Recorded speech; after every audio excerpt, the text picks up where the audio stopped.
Just in case you forgot, you're 89 years old.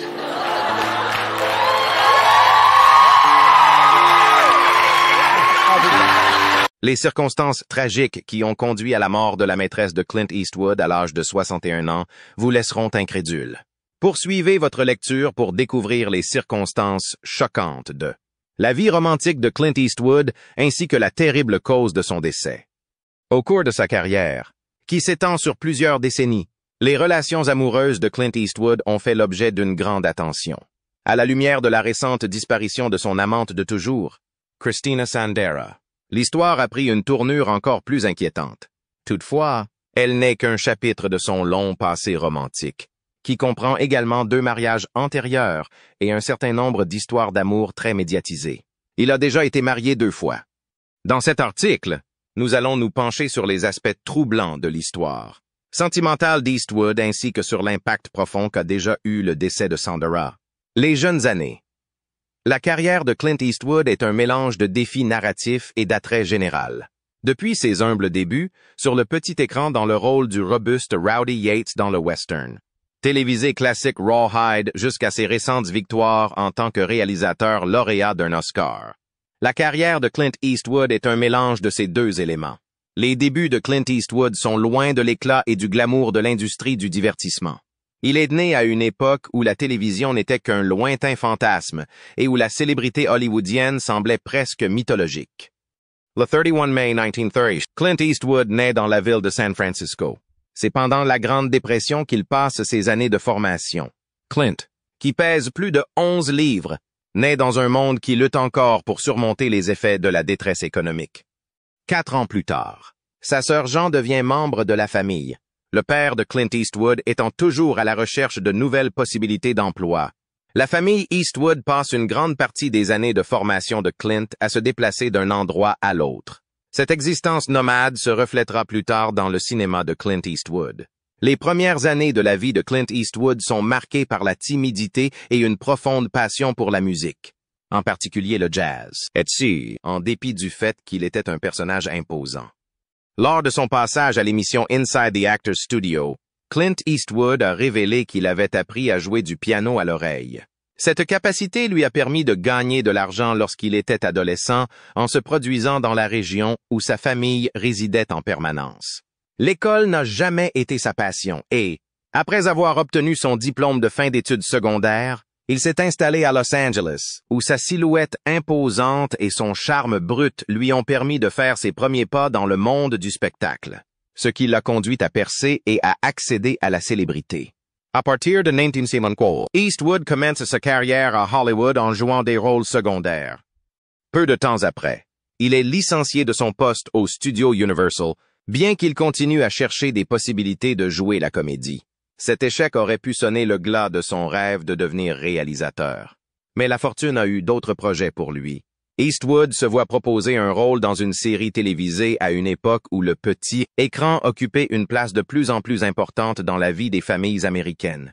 Il s'agit là d'un heureux concours de circonstances. De 1959 à 1965, il était l'un des principaux acteurs de la série télévisée à succès Rawhide.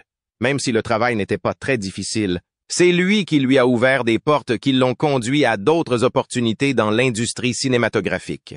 Sergio Leone, cinéaste italien, reconnaît le talent d'Eastwood et lui confie le rôle principal d'une poignée de dollars, 1964, un western spaghetti tourné dans les paysages ensoleillés d'Espagne. Ce film a changé la donne pour Eastwood. Coiffé de son fameux poncho et un cigare aux lèvres, s'est forgé un personnage de flingueur mystérieux et lugubre. Outre le succès fulgurant du film, le personnage mystérieux d'Eastwood apparaît dans 2 autres volets de la série. En 1965, pour quelques dollars de plus, et en 1966, pour Le Bone, La Brute et Le Truand, qui clôturent avec succès l'illustre trilogie du dollar. L'engagement d'Eastwood est souligné par un incident fascinant qui remonte à cette période. Les tenues et les cigares qu'il utilisait dans les films étaient tous des articles qu'il recherchait personnellement et dont il faisait don. Au cours de sa collaboration avec Leone, Eastwood s'est imposé comme l'un des acteurs les plus demandés lorsque la coopération a pris fin. Malgré cela, Il était sur le point d'obtenir une reconnaissance encore plus grande, même s'il lui fallait encore un peu de temps pour émerger complètement en tant qu'icône du cinéma. De l'acteur, je suis devenu un réalisateur reconnu. Au début de sa carrière, Eastwood se concentre principalement sur le métier d'acteur, mais son intérêt pour la mise en scène est toujours présent en filigrane. Lorsqu'il se trouvait sur les plateaux de tournage, il prêtait une attention particulière aux réalisateurs et souhaitait ardemment participer un jour au processus de création d'un film. C'est en 1967 qu'il a créé la Malpaso Company, une société de production qui lui permettrait de sélectionner et de façonner les histoires qu'il souhaitait mettre en scène. C'est la première étape importante qu'il franchit pour atteindre cet objectif. Play Misty for Me. Un thriller sorti en 1971 est le premier film réalisé par Clint Eastwood. Bien qu'il ait reçu des réactions diverses de la part des critiques, c'est le film qui marque le début de sa double carrière d'acteur et de cinéaste. Au cours de cette période, Clint Eastwood a continué à consolider son nom en tant qu'acteur, notamment grâce à sa performance dans Dirty Harry 1971, dans lequel il a collaboré avec le réalisateur Don Siegel. Dans ce film plein d'action, Eastwood incarnait le détective Harry Callahan, un policier impitoyable qui suit ses propres règles et pense que la fin justifie les moyens.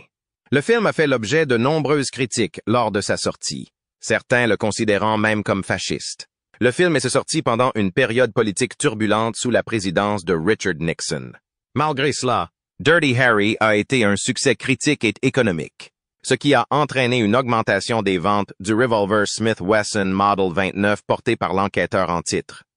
Grâce à ce personnage, Eastwood a pu abandonner son identité du Far West et s'imposer comme une nouvelle star du cinéma d'action. Il s'est associé à une image sévère et insensible de la loi et de l'ordre. Soutien indéfectible du Parti républicain. Eastwood n'a jamais hésité à exprimer ses opinions politiques, notamment lors d'événements très médiatisés tels que la cérémonie des Oscars. Sachin Littlefeather, en nom de Marlon Brando, a retiré l'Oscar du Parrain en 1973. Cette décision visait à attirer l'attention sur les problèmes de représentation des Amérindiens et sur les événements survenus à Wounded Knee. Le Parrain a également reçu le prix du meilleur film, qui a été remis par Eastwood peu après la remise du prix. Avant de remettre la médaille, il a lancé une boutade en déclarant « Je ne sais pas si je devrais remettre ce prix. Au nom de tous les cowboys filmés dans tous les westerns de John Ford au fil des ans. » Cette déclaration a généralement été interprétée comme une attaque à peine voilée contre la protestation de Littlefeather. En 2019, un activiste nommé Raphaël Shimunov a envoyé un tweet qui a attiré l'attention sur le clip vidéo. En l'espace d'une journée, la vidéo a été visionnée 1,6 million de fois, ce qui a relancé la controverse autour de la remarque d'Eastwood. Ce moment a refait surface des décennies plus tard. En 1993, Clint Eastwood a franchi une étape cruciale dans sa carrière de réalisateur en remportant l'Oscar du meilleur réalisateur pour son film Unforgiven. Cet exploit a été réalisé alors qu'il avait atteint l'âge de 60 ans. Ce western intellectuel avec Morgan Freeman a non seulement obtenu 9 nominations, mais il a également remporté 4 Oscars importants, dont celui du meilleur film. Malgré ses 63 ans, Eastwood n'a pas encore atteint l'apogée de son succès dans l'industrie cinématographique. Les personnes les plus puissantes d'Hollywood continuent d'être captivées par sa présence dominante et sa capacité à raconter des histoires. Des stars de l'action comme Arnold Schwarzenegger, admirateur inconditionnel d'Eastwood, s'inspirent de ses performances. Mais c'est surtout sa vision de réalisateur qui attire les plus grands talents désireux de collaborer avec lui. Il n'emploie jamais les mots « action » ou « cut » dans son discours. Sur le plateau de tournage, il est un individu unique, merveilleux, a commenté Freeman, attirant l'attention sur la méthode particulière adoptée par Eastwood. Outre son efficacité sur le plateau, Eastwood se consacrait également à une équipe cohérente, ce qui a abouti à la formation de ce qui est probablement la famille la plus durable qu'il ait jamais connue. Cet engagement est apparu clairement en 2003, lorsque le film Mystic River a été largement salué par la critique, nommé pour 6 Oscars et finalement remporté par 2 d'entre eux, malgré le fait que nombre de ses contemporains mettent un terme à leur carrière ou choisissent des rôles plus rentables mais nécessitant moins d'efforts. Eastwood continue de remporter des succès. 1 an après la sortie de Mystic River, il a de nouveau séduit les spectateurs avec la sortie de Million Dollar Baby en 2004. Pour la bande originale du film, qui a été nominé aux Grammy Awards, Eastwood a exercé de nombreuses fonctions, notamment en tant que producteur, vedette, réalisateur et compositeur. Eastwood a reçu l'Oscar du deuxième meilleur réalisateur pour son travail sur le film, qui a également valu à Hilary Swank et à Freeman les prix de la meilleure actrice et du meilleur acteur dans un second rôle, respectivement. Le film a reçu 7 nominations tout au long de sa production. Bien que Clint Eastwood soit largement considéré comme l'un des réalisateurs les plus accomplis de son époque, il n'a jamais cherché à être sous les feux de la rampe à Hollywood, au-delà des rôles qu'il a joués devant et derrière la caméra. Au cours des dernières décennies, il a décidé de mener une vie paisible à Carmel, une charmante ville située dans le comté de Monterey, en Californie. C'est là, dans sa propriété côtière, qu'Eastwood a trouvé un havre de paix avec quelques-uns de ses 8 enfants. Le manoir est entouré de beauté naturelle et d'animaux sauvages. Sa vie privée, souvent caractérisée par le mystère et la conjecture, est restée dans l'ombre, avec plus d'histoires qui circulent que de faits qui ont été validés par une enquête. Madame Johnson, Maggie, dans les années 1950.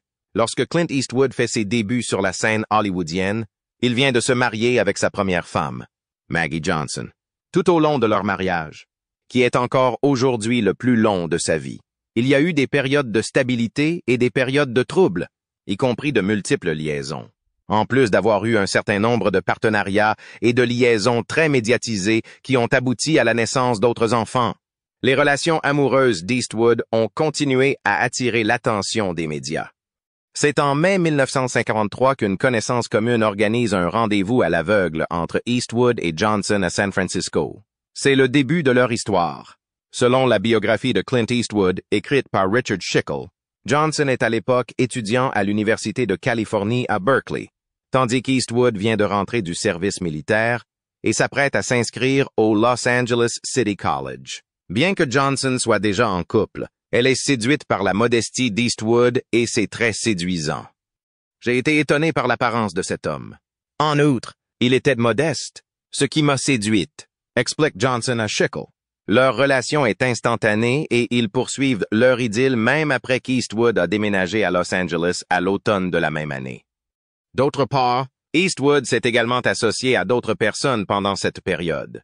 Le couple se marie le 19 décembre 1953, quelques mois avant que la fille d'Eastwood, Laurie Murray, née d'une précédente relation, ne soit donnée en adoption. Lorsque Eastwood et Johnson se sont mariés, ils ont découvert que le chemin à parcourir était loin d'être facile. Lorsqu'Eastwood se remémore les premières années de leur mariage, il les qualifie de « terribles », soulignant ainsi son désir de vivre sa vie selon ses propres termes.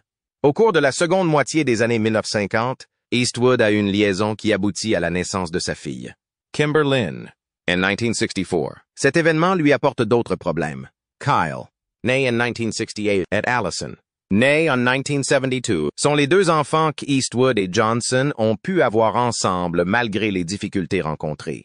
Ils ont élu domicile à Carmel by the Sea, en Californie, où Eastwood et Johnson avaient l'intention de mener une existence tranquille pour eux et leur famille. Néanmoins, leur mariage s'est effondré en raison de tensions croissantes et d'accusations selon lesquelles Eastwood avait une liaison avec Sandra Locke, qui jouait également dans le film. Eastwood a reconnu que les nombreux désaccords qu'ils ont eus au sujet de l'aménagement de leur maison ont contribué à leur aliénation. En 1979, après un certain nombre d'années d'inconduite et de désaccords au sein du mariage, Eastwood et Johnson ont pris la décision de rompre officiellement leur union. À l'issue de leur divorce, Johnson se voit accorder un important règlement de 25 millions de dollars.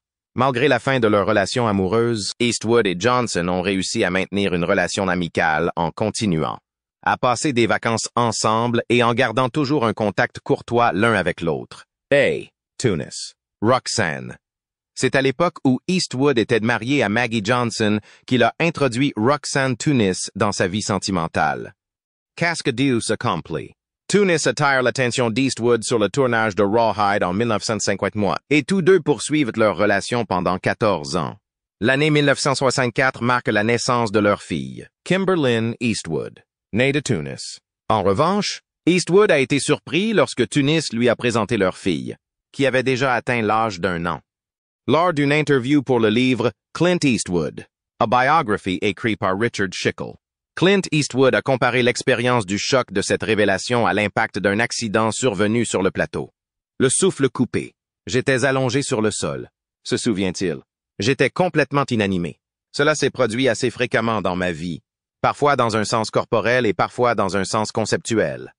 Cependant, bien qu'Eastwood soit responsable des soins prodigués à Kimber, il n'est pas resté constamment présent dans sa vie et ne lui a rendu visite qu'une fois tous les 2 mois. Pendant ce temps, Tunis a continué à s'impliquer activement, rendant fréquemment visite à Eastwood sur le plateau de tournage et à son bureau. Un duel réel ajoute un degré supplémentaire de difficulté à la vie personnelle d'Eastwood, déjà compliquée par le fait que les circonstances précises de la fin de leur liaison sont toujours inconnues.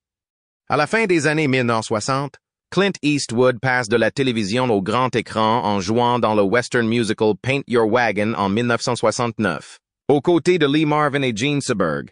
Ce film marque le début de la carrière d'Eastwood dans l'industrie cinématographique.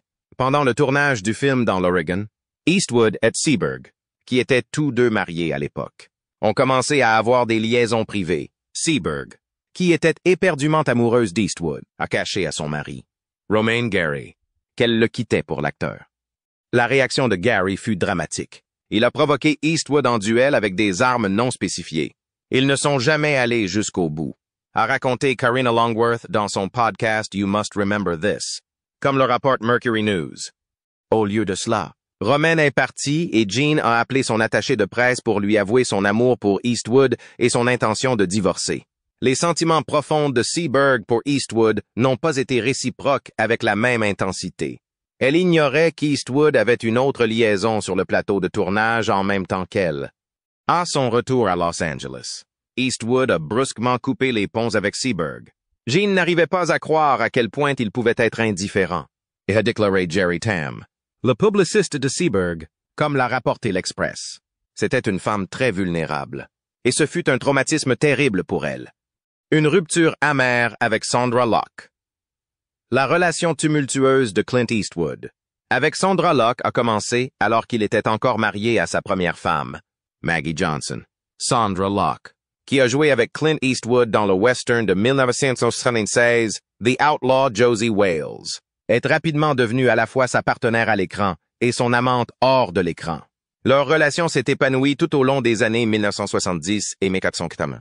Et s'est poursuivie après le divorce d'Eastwood avec Johnson en 1984. Cependant, leur histoire d'amour a tourné au vinaigre et s'est terminée par une rupture amère en avril 1949. La séparation est entachée d'acrimonie. Dans son autobiographie, Locke a déclaré qu'Eastwood l'avait poussé à avorter 2 fois et à subir une ligature des trompes, indiquant ainsi qu'il ne voulait pas d'autres enfants. Eastwood a nié ces affirmations. Ces accusations ont jeté une ombre sur leur séparation, alors que leur relation s'effilochait. Eastwood aurait commencé à fréquenter d'autres femmes, dont Jocelyn Reeves et Frances Fisher.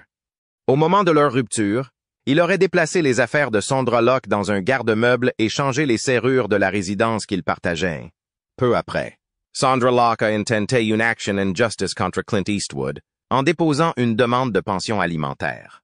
Elle l'accuse de l'avoir humilié, de lui avoir causé de l'angoisse mentale, une détresse émotionnelle et physique grave et un préjudice mental et physique tout au long de leur relation tumultueuse. Madame Locke réclamait 1,3 million de dollars sur la fortune accumulée pendant leur vie commune et exigeait plusieurs propriétés, dont une louée à Anderson. Le procès a débouché sur un accord dans lequel Eastwood a garanti à Locke un contrat de développement chez Warner Brothers. En outre, Locke a reçu une maison et une pension alimentaire de 450 000 $. Cependant, les différends juridiques ne s'arrêtent pas là. En 1995, Madame Locke intente une nouvelle action en justice contre Eastwood pour fraude et manquement à ses obligations financières. Elle affirme que tous les projets qu'elle a présentés au studio ont été rejetés, suggérant qu'il s'agissait peut-être d'une tentative d'Eastwood d'entraver sa carrière. Le camp d'Eastwood n'a pas réagi publiquement à ces allégations. Ce deuxième procès a été réglé à l'amiable en 1996 pour un montant non divulgué. Revenant sur sa relation tumultueuse avec Eastwood, Locke a déclaré au Washington Post « Mon plus grand malheur, mon plus grand regret, c'est que j'aurais aimé réduire de moitié le temps que j'ai passé avec Clint. Je ne dirais pas que j'aurais souhaité ne jamais avoir de relation, mais j'aurais aimé comprendre qui il était et où cela se terminerait 5 ou 6 ans plus tôt, afin de pouvoir passer à autre chose. Locke est décédé d'un cancer en 2018, après être resté marié à Gordon Anderson jusqu'à sa mort. Jocelyn Reeves. Pendant sa relation tumultueuse avec Sandra Locke, Clint Eastwood a entamé une liaison avec Jocelyn Reeves, une hôtesse de l'air. Leur relation a donné naissance à 2 enfants. En 1986, Reeves donne naissance à leur fils, Scott Eastwood. 2 ans plus tard, en 1988, leur fille Catherine Eastwood voit le jour. Malgré ces étapes importantes, les détails de leur relation restent largement confidentiels. Frances Fisher Finn, 1988. Clint Eastwood croise Frances Fisher lors d'une soirée de pré-production de Pink Cadillac. À cette époque, Eastwood est toujours en couple avec Locke et empêtré dans sa liaison avec Reeves. Fisher a ressenti une connexion immédiate, décrivant leur rencontre comme un coup de foudre. J'ai vu une telle beauté dans sa présence et j'ai eu l'impression qu'une pièce cruciale du puzzle s'était mise en place, raconte Fisher dans Clint Eastwood. A Biography. Leur relation s'est épanouie pendant le tournage et après leur retour à Los Angeles. Malgré la séparation publique d'Eastwood et de Locke à la fin de l'année 1989, que Fisher a trouvé surprenante en raison de sa soudaineté, Eastwood et Fisher ont poursuivi leur romance discrètement. En 1992, ils ont été vus ensemble sur des tapis rouges En août 1993, ils ont accueilli leur fille, Francesca Ruth Eastwood. Fisher a décrit leur relation comme stable, sérieuse et amusante, et a noté que tout était harmonieux tant qu'elle se sentait assurée de la fidélité d'Eastwood. À la fin de l'année 1993, la relation entre Clint Eastwood et Frances Fisher a commencé à s'effriter, en raison de divergences personnelles, qui se sont accentuées lorsque Fisher a découvert des photos d'Eastwood avec une autre femme prises par des paparazzis. Leur séparation est devenue officielle en 1995 lorsque Fisher a déménagé. Malgré la fin de leur relation amoureuse, ils sont restés en bons termes, se remémorant leur passé. Fisher a déclaré plus tard au SF Gate: « L'amour est toujours là.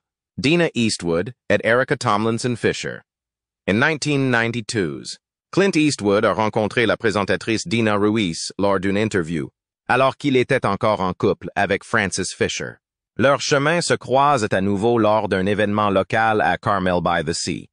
Leur relation s'est approfondie lors d'un rassemblement à Spanish Bay, où un hôte a encouragé Eastwood à s'asseoir avec Ruiz. « Nous avons fini par nous tenir la main », se souvient Eastwood dans le magazine Carmel. Début 1995. Eastwood et Ruiz ont été photographiés en train de s'embrasser lors d'un tournoi de golf. Cependant, leur relation ne s'épanouit pleinement qu'après la séparation d'Eastwood et de Fisher. En septembre 1995, Clint Eastwood a demandé Dina Ruiz en mariage, et en mars 1996, ils se sont mariés dans ce que Ruiz a décrit comme le mariage de ses rêves. Leur fille Morgan est arrivée en décembre 1996, marquant le début d'un nouveau chapitre pour Eastwood. Le couple est resté dévoué l'un à l'autre et à leur fille, Dina révélant dans une interview au magazine Carmel en 2007 que la plus longue période de séparation a été de 10 jours. Elle admire la nature authentique d'Eastwood et son respect pour l'environnement, racontant qu'il demandait souvent à Morgan de ne pas cueillir de fleurs en disant « S'il te plaît, ne cueille pas les fleurs. Laisse-les vivre. » Pour elle, Eastwood était comme Saint François d'Assise, toujours prêt à faire preuve de gentillesse, même envers les insectes. Dans une interview accordée à Esquire, Eastwood a parlé de sa dynamique familiale unique, attribuant à Dina le mérite d'avoir créé l'harmonie entre ses enfants issus de relations antérieures. « J'ai des enfants avec d'autres femmes. Je dois reconnaître à Dina le mérite d'avoir réuni tout le monde, » a-t-il déclaré. Il a reconnu les efforts de Dina pour favoriser un sentiment d'unité, notant ses relations amicales avec ses anciennes épouses et partenaires. Elle a fait tout ce qui était en son pouvoir pour unir tout le monde, a-t-il ajouté. En 2012, Clint Eastwood et Dina Ruiz ont donné un aperçu de leur vie grâce à l'émission de télé-réalité Mrs. Eastwood Company. La série se concentrait sur la vie de Dina avec leur fille Morgan et la belle-fille d'Eastwood, Francesca. Bien qu'Eastwood lui-même ne fasse que des apparitions sporadiques, des sources ont rapidement révélé qu'Eastwood était profondément mécontent de la série, qu'il considérait comme contraire à ses valeurs. Dès le mois de juin, les tensions étaient évidentes. Des rapports suggérant que, bien que résidant sous le même toit, Eastwood et Dina dormaient dans des chambres séparées. Dina aurait cherché du réconfort auprès d'un vieil ami, Scott Fisher, qui vivait son propre divorce en Australie. Bien que Dinah ait maintenu que sa relation avec Scott était purement platonique, Erica Fisher, l'ex-femme de Scott, s'est inquiétée et a contacté Eastwood au début de l'année 2013. En mars, Eastwood et Erica avaient une relation amoureuse, ce qui a stupéfié Dinah. En septembre 2013, Dinah a déposé une demande de séparation légale, réclamant la garde conjointe de Morgan et une pension alimentaire pour le conjoint. Elle s'est rendue sur Twitter pour demander à ses followers de s'abstenir de dire du mal d'Eastwood, le décrivant comme une personne merveilleuse, bonne et brillante. Un mois plus tard, elle demande le divorce, invoquant des différends irréconciliables. Dinah a retrouvé le bonheur en épousant Scott Fisher en juillet 2016. Pendant ce temps, la relation d'Eastwood avec Erica n'a pas duré, et sa recherche de compagnie l'a conduit vers une autre femme nommée Christina Sandera. Un nouveau chapitre avec Christina Sandera. Après sa séparation avec Erica Fisher, Clint Eastwood a trouvé du réconfort auprès de Christina Sandera, qu'il a rencontrée alors qu'elle travaillait comme hôtesse dans son hôtel-restaurant Mission Ranch, à Carmel by the Sea. Leur relation a commencé à prendre forme en 2014, une année marquée par leurs apparitions publiques discrètes. En juin de cette année-là, ils ont été aperçus en train de faire des courses ensemble. Mais Eastwood, fidèle à lui-même, a gardé leur romance secrète. À la fin de 2014, Eastwood avait finalisé son divorce avec Dinah Eastwood, mettant fin à un mariage de 17 ans. Malgré le statut très médiatisé d'Eastwood, Sandera est restée largement en dehors des feux de la rampe. Elle a évité les médias sociaux et a gardé un profil relativement privé, se concentrant sur leur vie commune loin de l'œil du public. Bien que Christina Sandera ait préféré rester à l'écart des projecteurs, elle a parfois rejoint Clint Eastwood lors d'événements publics importants, donnant ainsi un aperçu de leur vie privée. Leur première apparition officielle en tant que couple a eu lieu en 2015 aux Oscars, où le film d'Eastwood, American Sniper, était nommé pour 6 prix, dont celui du meilleur film. La présence de Sandera à l'événement a marqué une étape importante dans leur relation. Leurs sorties publiques se sont poursuivies en 2016, lorsqu'ils ont assisté à une projection de Sully d'Eastwood à la Directors Guild of America. L'année suivante, ils ont fait une entrée élégante ensemble au Festival de Cannes. Sandera est également devenu un incontournable des événements familiaux, assistant à la première de The Mule d'Eastwood en 2018, aux côtés de ses enfants, de sa petite fille et de sa première femme, Maggie Johnson. Une mort tragique, tragiquement. Christina Sandera est décédée récemment à l'âge de 61 ans à la suite d'une crise cardiaque, comme l'a rapporté le département de la santé du comté de Monterey. Eastwood a annoncé la mort de Christina Sandera dans une déclaration sincère publiée dans la lettre d'information électronique du journal Carmel Pine Cone dans la soirée du 18 juillet 2024. Dans son hommage, Eastwood a décrit Sandera comme une femme charmante et attentionnée, exprimant à quel point elle lui manquerait. La mort de Sandera a été attribuée à une arythmie cardiaque, une condition caractérisée par une fréquence ou un rythme cardiaque anormal. En outre, la maladie coronarienne athérosclérotique a joué un rôle important. Selon l'Institut national américain du cœur, du poumon et du sang, l'athérosclérose se développe lorsque la plaque, composée de cholestérol, de graisse, de cellules sanguines et d'autres substances, s'accumule dans les artères, les rétrécit et entraîne une restriction de la circulation sanguine. Cette pathologie contribue largement aux maladies cardiovasculaires, première cause de mortalité aux États-Unis. La clinique Mayo note que la maladie coronarienne peut occasionnellement entraîner un arrêt cardiaque soudain, où le cœur cesse brusquement de fonctionner correctement en raison d'un rythme irrégulier. 2 jours après le décès de Christina Sandera, la Monterey Bay National Marine Sanctuary Foundation a rendu hommage à sa contribution à l'organisation sur les réseaux sociaux. En tant que membre dévoué du conseil d'administration de l'organisation à but non lucratif, Christina Sandera a été célébrée pour sa philanthropie infatigable et sa défense des droits des animaux. Sa passion allait au-delà de la conservation marine et s'étendait aux causes équestres. Elle avait d'ailleurs organisé, avec Eastwood, un gala au Tahoma Clubhouse, l'une des propriétés d'Eastwood. L'hommage rendu par la Fondation brosse un tableau saisissant de la personnalité de Sandera. Malgré ses liens avec le monde des célébrités, Christina préférait rester à l'écart des feux de la rampe. C'est en jeans, avec ses nattes et sa casquette de baseball qu'elle était le plus à l'aise, s'occupant de ses chevaux et de ses animaux qu'elle chérissait le plus. Véritablement du genre à se retrousser les manches, elle était profondément immergée dans ses passions. Peut-on lire dans le poste? Un bon père. Tout au long de sa vie, Clint Eastwood a été confronté à une histoire personnelle tumultueuse, marquée par de multiples mariages ratés, des allégations persistantes d'infidélité et la naissance de 8 enfants avec 6 femmes différentes. Pourtant, malgré les scandales et sa réputation de coureur de jupons notoire, Clint Eastwood a été reconnu pour son dévouement inébranlable en tant que père. Il s'est efforcé d'offrir une éducation stable à ses enfants, en les élevant dans un ranch à Carmel, en Californie, loin de la lumière incessante d'Hollywood, entouré par la nature et les animaux. Ses enfants ont grandi avec un sentiment de normalité. En réfléchissant à son éducation, Scott Eastwood a déclaré un jour « Il n'y avait pas d'aumône ». C'était toujours « Trouve un travail ». Si vous voulez quelque chose, allez chercher du travail et faites votre propre carrière. À 4 quadrants, Clint Eastwood est toujours en activité et ne montre aucun signe de ralentissement. Malgré son âge avancé, il reste profondément engagé dans son travail, réalisant et produisant actuellement le prochain thriller, Juror No. 2, avec Nicholas Hoult et Toni Collette. Le film, dont le tournage a débuté en juin 2023, marque un nouveau chapitre dans l'illustre carrière d'Eastwood. Au milieu de la multitude d'engagements professionnels, la famille Eastwood a traversé une période de deuil personnel. Quelques semaines après le décès de sa compagne de longue date, Christina Sandera, Scott Eastwood, le fils de Clint, a fait le point sur la façon dont la famille s'en sort. Lors d'une conversation exclusive avec E! News, Scott a révélé que tout le monde allait très bien. Réfléchissant à l'état de son père, Scott s'est voulu rassurant. Et va bien.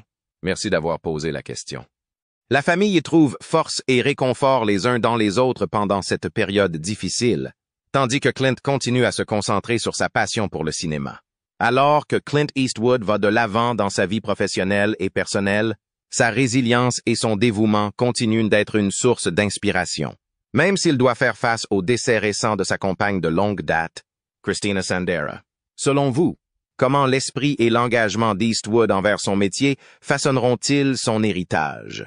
En particulier à la suite d'une perte personnelle aussi profonde? Faites-nous part de vos réflexions dans les commentaires ci-dessous et abonnez-vous pour recevoir d'autres mises à jour vidéo. Jusqu'à la prochaine fois, restez à l'écoute.